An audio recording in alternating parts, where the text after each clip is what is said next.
Bismillahirrahmanirrahim. Alhamdulillahirabbil alamin. Wassalatu wassalamu ala sayyidina Muhammadin asyrafil mursalin wa ala alihi wa sahbihi ajma'in. Subhanaka la ilma lana illa ma 'allamtana innaka antal alimul hakim. Wa tub 'alaina innaka antat tawwabur rahim wa taqabbal minna innaka antas samiul alim. Qala rabbi shrah li sadri wa yassir li amri wa hlul 'uqdatam min lisani yafqahu qawli. Nawaitu ta'alluma wa ta'lim al-ifadata wal istifadah wa tamassuka ala kitabillah wa sunnati rasulih wa du'a ila al-huda wa dalala ala al-khair ibtigha'a mardatihi wa qurbihi wa thawabihi subhanahu wa ta'ala.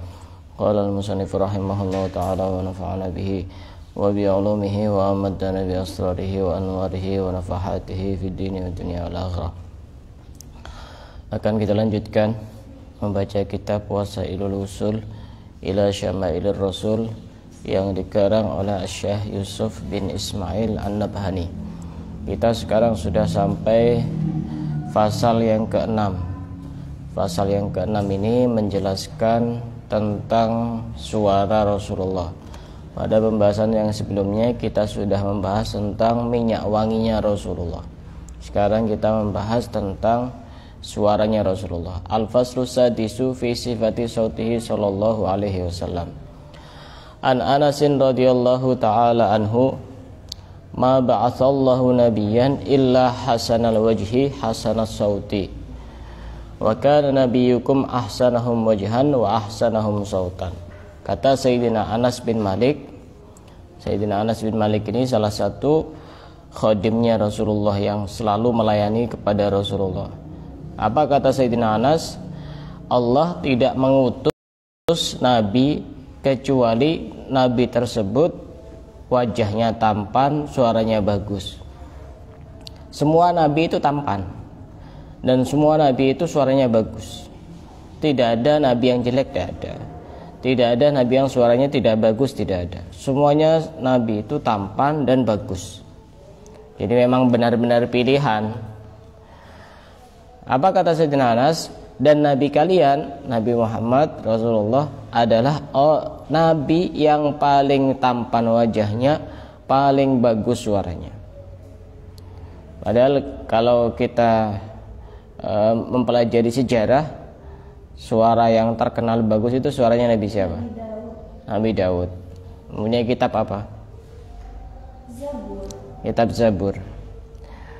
Dulu itu ada salah seorang sahabat yang bernama Abu Musa al-Ash'ari al-Yamani, seorang sahabat dari Yaman, nama aslinya Abdullah bin Qais.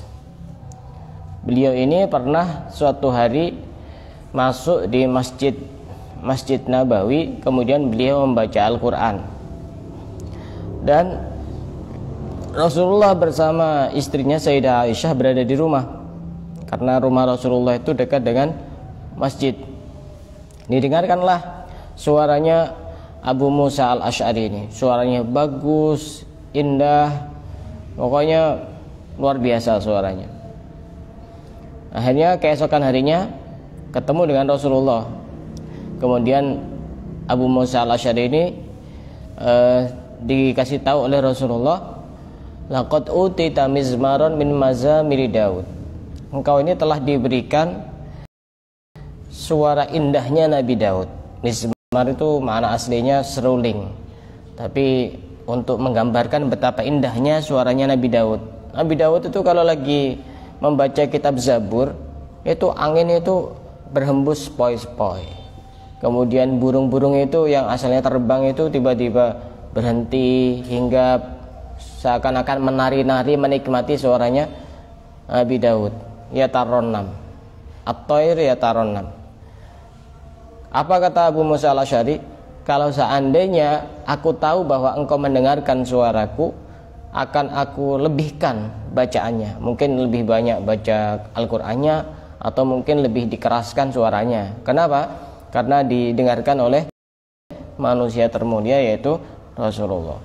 Itu gambaran suaranya Abu Musa al-Ash'ari yang dikatakan oleh Rasulullah seakan-akan seperti suara indahnya Nabi Daud. Bayangkan suaranya Rasulullah itu indahnya seperti apa, tambah lebih luar biasa.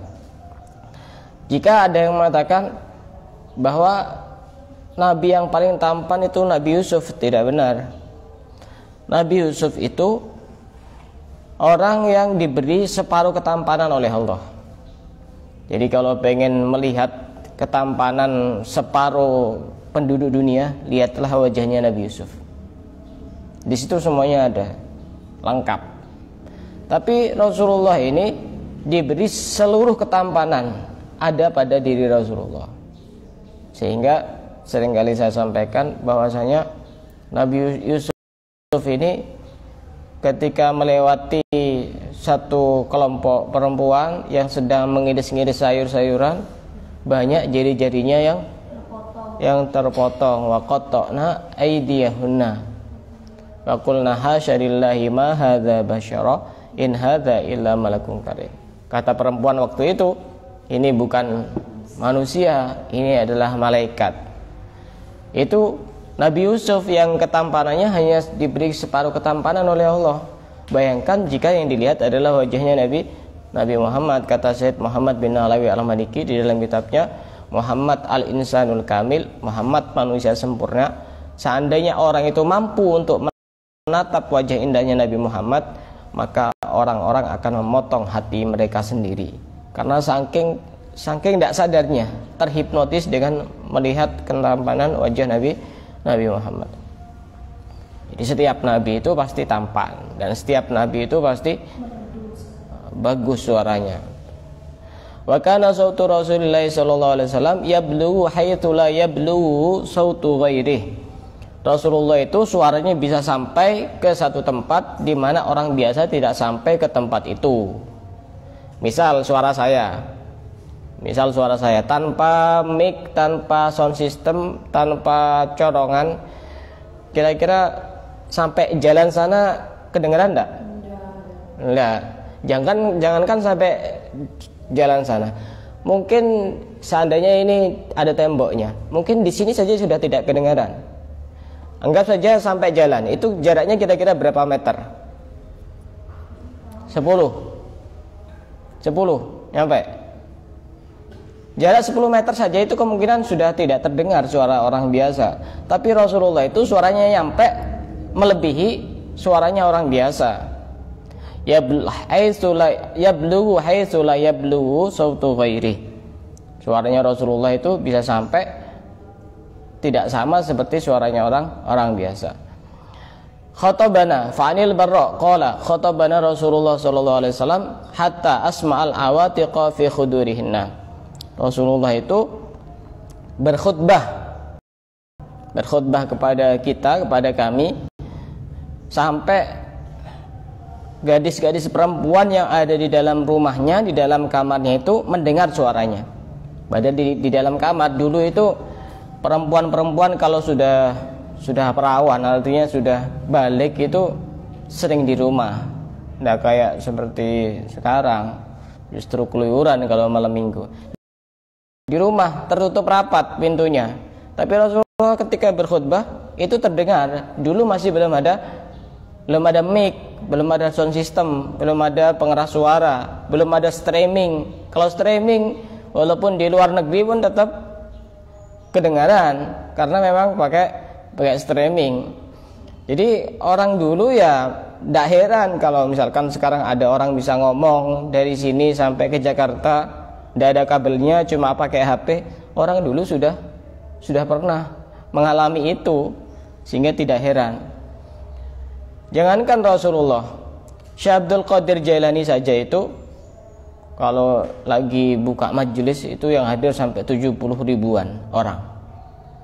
Dan beliau itu mengajar mereka, para jamaahnya, semuanya mendengar. Yang di belakang pun mendengar, sama seperti yang di depan. 70 ribu loh, bayangkan.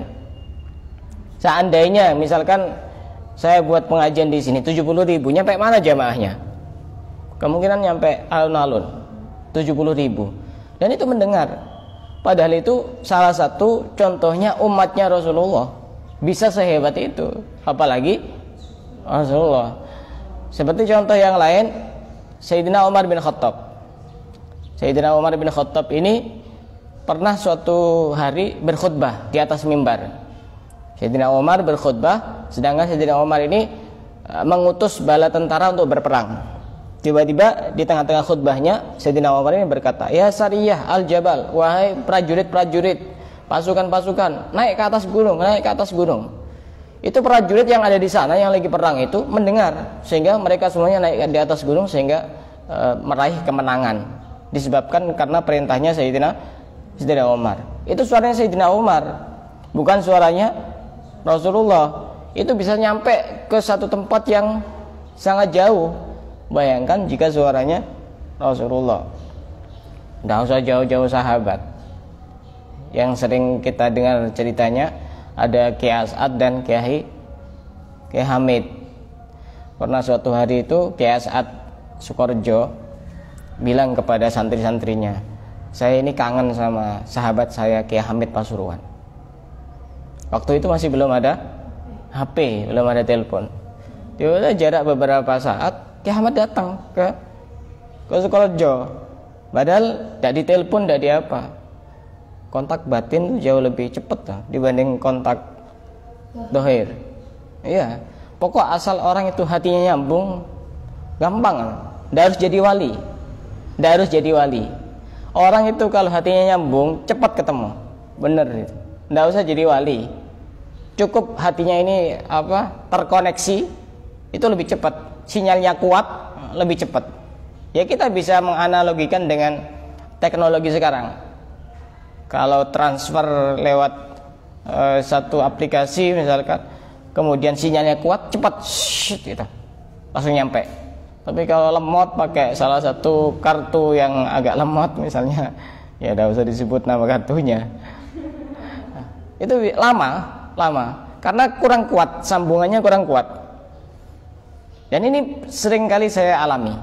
Saya bukan wali, tapi ini bisa terjadi. Pokok orang itu sambungnya kuat, itu cepat. Bahkan dalam satu keterangan di dalam kitab Adab Sulukil Murid, orang itu kalau di dalam hatinya menginginkan mendapatkan guru yang benar-benar bisa membimbing dirinya zahir dan batin, maka guru itu akan datang di depan rumahnya tanpa dia harus mencari kemana-mana. Karena sambungan hati itu lebih kuat dibanding sambungan ragawi, lebih kuat. Kalau tidak percaya, buktikan sendiri. Pokok orang itu kalau susah ketemu gurunya, susah ketemu ininya, berarti tidak ada sambungan. Tidak ada sambungan. Kiai Hamid akhirnya datang ke Sukorejo. Kemudian setelah ketemu sama Kiai As'ad, Kiai Hamid ini bilang, "Suaranya panjenengan ini jangan keras-keras, sampai kedengaran sampai Pasuruan." Kiai As'adnya bilang kepada Kiai Hamid, "Bukan suara saya yang keras, tapi pendengaran panjenengan ini yang terlalu peka, terlalu tajam. Sampai saya ngomong dari sini sampai itu." Padahal salah satu contohnya umatnya Rasulullah. Bayangkan jika suaranya Rasulullah, pasti lebih dari itu. Pasti lebih dari itu. Kalau orang sekarang kan tidak bisa, harus pakai pengeras suara. Dulu kiai-kiai besar itu ketika ngaji kepada santri-santrinya, itu kadang karena sudah sepuh ya, suaranya tidak begitu jelas. Kadang santrinya makna itu juga tidak tahu ini maknanya apa. Tapi banyak santri-santrinya yang jadi orang-orang besar, jadi kiai besar. Ya karena memang keikhlasannya itu. Jadi kadang suara itu tidak berpengaruh apa-apa. Tapi yang paling penting itu suara, keikhlasan hatinya. Itu kadang-kadang lebih mengena. Itu Rasulullah suaranya seperti itu. Sampai di bilik-bilik kamar perempuan-perempuan yang waktu itu tidak keluaran rumah. Wa qalat Aisyah radhiyallahu taala anha, jalasa Rasulullah sallallahu alaihi wasallam yaumal jum'ah 'alal mimbar.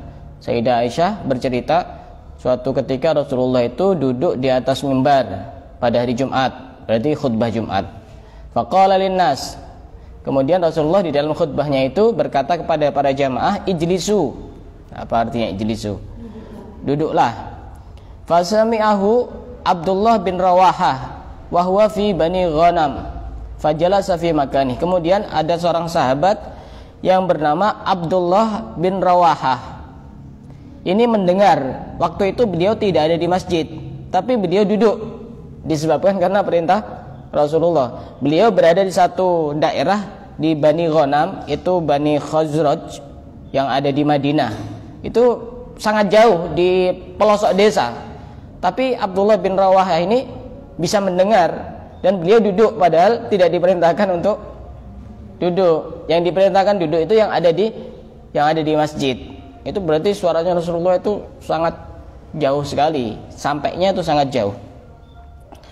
Wa qala Abdurrahman bin Mu'ad At-Taimi radhiyallahu ta'ala anhu, berkata Abdurrahman bin Mu'ad At-Taimi, khatabana Rasulullah sallallahu alaihi wasallam di Mina. Berkhutbah kepada kami Rasulullah di Mina. Rasulullah itu berkhutbah di Mina. Mina itu berada di mana? Makkah. Fa fatahallahu asma'ana, maka Allah membukakan pendengaran kami. Maksudnya pendengarannya itu lebih tajam ketika Rasulullah yang berbicara. Hatta in kunna lanasma'u ma yaqulu wa nahnu fi manazilina, sehingga kami bisa mendengarkan khutbahnya Rasulullah padahal kami berada di rumah-rumah kami.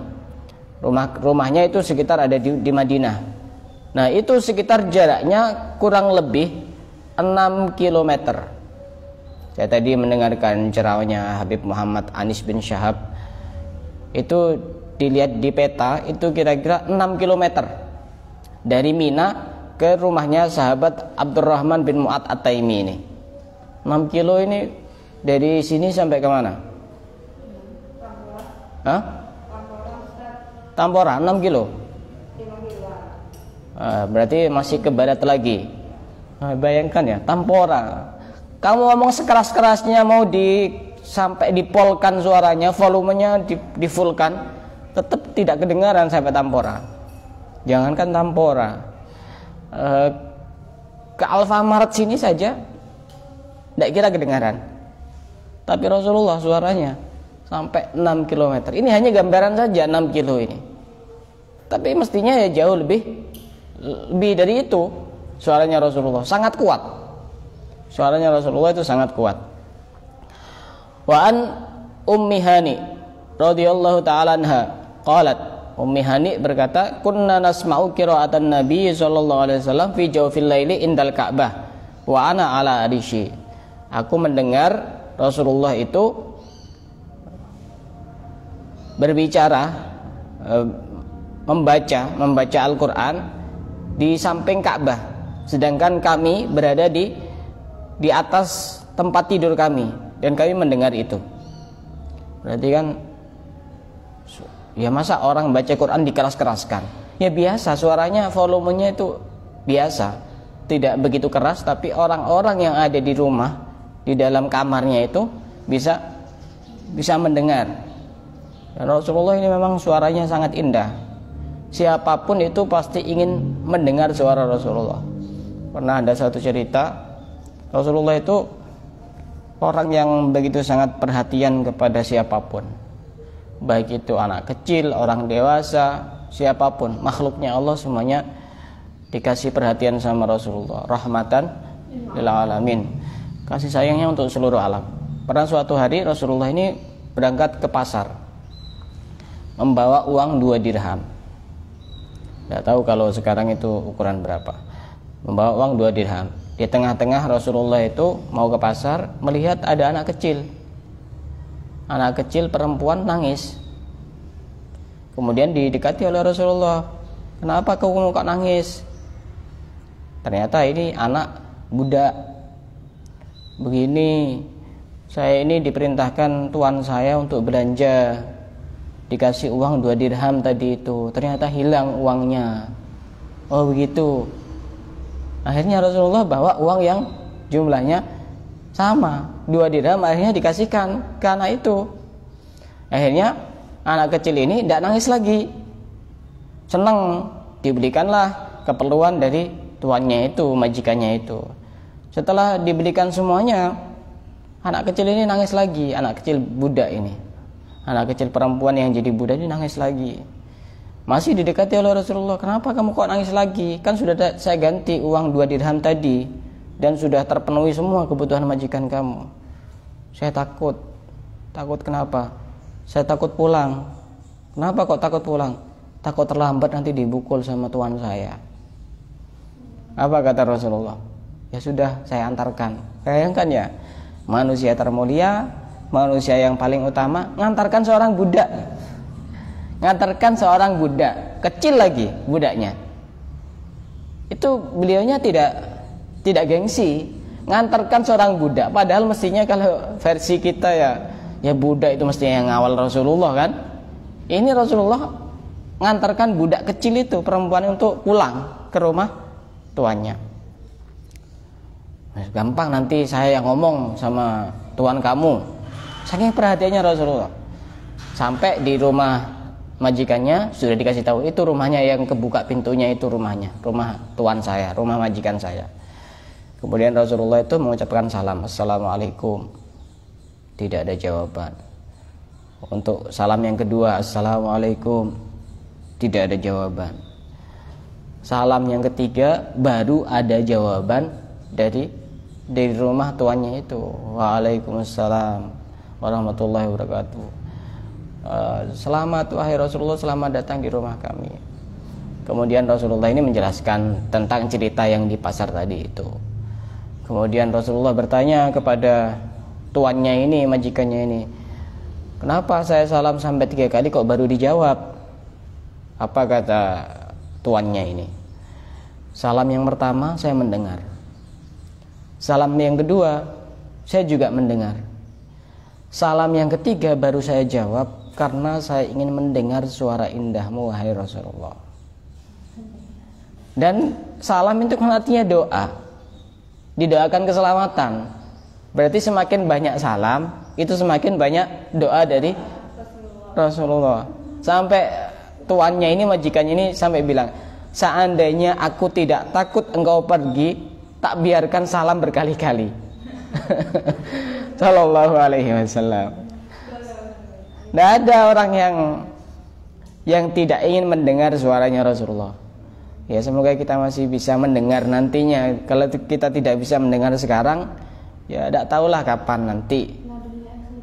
Mungkin nanti bisa mendengar suaranya Rasulullah di surga. Tidak usah jauh-jauh ya. Kalau kita mau gambarkan suaranya Rasulullah, tidak usah jauh-jauh. Kita dengarkan suaranya vokalis-vokalis yang suaranya bagus-bagus itu, kita bisa terpesona, bisa tersepona, bisa terpesona. Vokalis-vokalis misalkan kayak Gus Asmi, siapa Habib Syekh, seneng hatinya itu riang, gembira, bahagia, adem, tenang. Itu padahal suaranya contohnya salah satu umatnya Rasulullah itu, yang menurut kita suaranya bagus sekali. Kalau versi penyanyi di Mesir ada namanya penyanyi Ummu Kulsum. Itu suaranya luar biasa. Sampai saya pernah baca satu berita, itu sampai pita suaranya itu hampir mau dijual karena saking bagusnya. Penyanyi Ummu Kulsum terkenal itu. Kalau pengen tahu suaranya di YouTube ada video-video klasik yang dulu zaman dahulu itu. Sangat bagus sekali. Suaranya siapa di sini yang bagus? Banyak. Kita itu sudah sangat kagum dengan suaranya mereka.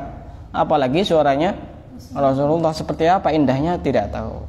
Apalagi suaranya Allah. Tapi kita tidak bisa menggambarkan suaranya Allah seperti apa. Itu Allah sendiri yang tahu bagaimana. Nanti di surga itu Allah akan membacakan surat Ar-Rahman, Allamal Quran, Khalaqal Insan, Allamahul Bayan, Asy-Syamsu wal Qamaru yahusban. Suara favorit, suara dari surat-surat favorit yang ada di dalam Al-Quran. Allah sendiri yang bersuara dengan kalamnya sendiri. Betapa indahnya waktu itu. Wa kana Rasulullah sallallahu alaihi wasallam idza khataba ishtadda ghadabuhu wa ala sautuhu. Rasulullah itu ketika berkhutbah, beliau itu berapi-api, seakan-akan beliau marah dan meninggikan suaranya. Untuk apa? Terutama ketika menjelaskan hal-hal di mana orang-orang banyak yang melanggar aturan-aturan Allah. Jadi berkhutbah, berceramah itu juga harus sesuai dengan materi yang disampaikan. kalau materi yang disampaikan itu menakut-nakuti orang yang melanggar aturan Allah, itu bagusnya pakai suara yang menggebu-gebu, berapi-api, suara keras. Coba kalau Habib Umar itu ceramah, suaranya keras, berapi-api. Tapi kalau giliran menceritakan cerita yang sedih atau apa ya slow, kalem, ya sesuai dengan situasi dan kondisi. Nggak pas langsung tinggi terus. Tapi biasanya kalau urusan menakut-nakuti orang yang melanggar aturan Allah itu lebih bisa mengena, menggetarkan hati, merobohkan dinding-dinding keangkuhan manusia. Gitu. Iya. Kalau saya kadang terpengaruh itu kalau pas lagi ceramah, terutama ketika lagi khutbah. Yang tahu kalau saya khutbah di Masjid Jami itu biasanya suara saya lantang keras biasanya. Yang pernah tahu. Ya memang sesuai dengan kondisi dan situasinya. Agar lebih membekas, biasanya lebih membekas. Kalau urusan misalkan siapa yang tidak sholat nanti akan celaka, jangan pelan-pelan ngomongnya. Siapa yang tidak sholat? Jangan dikeraskan suaranya. Kalau perlu menggebu-gebu. Itu biasanya lebih masuk ke sini, lebih masuk ke sini. Kita ngikuti apa yang dicontohkan oleh Rasulullah, sesuai dengan situasi dan kondisi. Apalagi memang orang Arab itu juga kondisinya panas, jadi suaranya itu juga panas, keras, sama seperti orang-orang pesisir itu. Ngomong biasa saja itu sudah keras orang-orang pesisir itu. Jadi ketika beliau berkhutbah itu ishtadda ghadabuhu wa ala sautuhu. Beliau itu seakan-akan seperti orang marah dan suaranya sangat tinggi. Ka'annahu mundiru jaishin. Seakan-akan beliau ini sedang menakut-nakuti pasukan-pasukan perang. Ya namanya nakut-nakuti, gimana caranya? Harus lantang dan berani dan keras. Masa nakut-nakuti? Ayo kamu kalau mau maju nanti tak bunuh nanti. Ya maju terus, pantang mundur. Karena tidak menakutkan. Rasulullah itu ketika mau nakut-nakuti pasukan-pasukan perang yang melawan umat-umat Islam, beliau itu juga ketika mengingatkan pasukannya sendiri, sobbahakum wa massakum.